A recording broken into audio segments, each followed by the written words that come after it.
for the advantage and disadvantage of fixed exchange rate. The main advantage of a fixed exchange rate is that it is certain. There's clarity.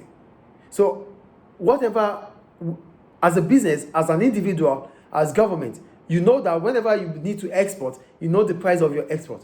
Whenever you need to import, you know the price of your imports. You know what the values are. Mm-hmm. Unlike a floating exchange rate, which is based on speculation, which is based on lack of clarity. Do you understand? Yes. But fixed exchange rate is certain. You would know what you are gaining, what you are losing. You would know. But the problem about fixed exchange rate is, one, they said the central bank can use up a considerable amount of foreign currency. What does that imply? Remember we said if the market forces are trying to reduce the value of a country's currency by reducing their demand for the currency, the central bank will step in. And if the central bank steps in, what does it do? What does the central bank do? The central bank will start buying the currency. Mm-hmm. Do you get the point here? Mm-hmm. So the central bank will not just go there and buy, it buys with its reserves. So using the reserves to buy foreign currency has an opportunity cost. The reserves might be used for infrastructure. The reserves might be used. Oh, yeah. Do you understand? So there's always an opportunity cost when the government starts spending on one aspect. Yes. That is the point they are making about foreign exchange, fixed rate. Mm-hmm. Is it clear? Yes.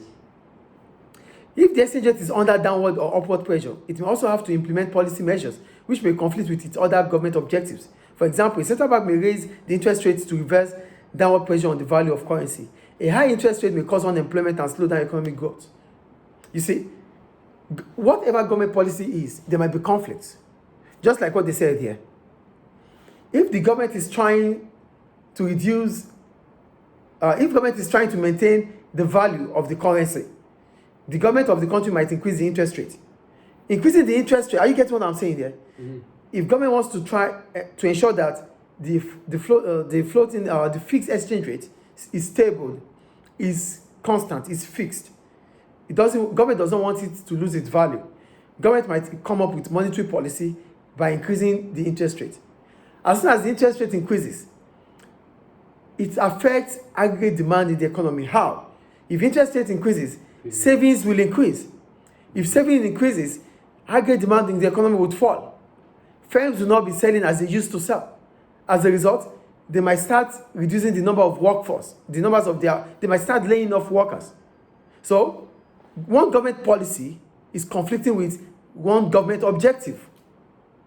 The government policy is monetary policy, high interest rate. Government objective is to reduce unemployment rate. But now, with what it is, because of an increase in the interest rate, which is a government policy, unemployment is increasing, mm-hmm. which means an increase in interest rate is conflicting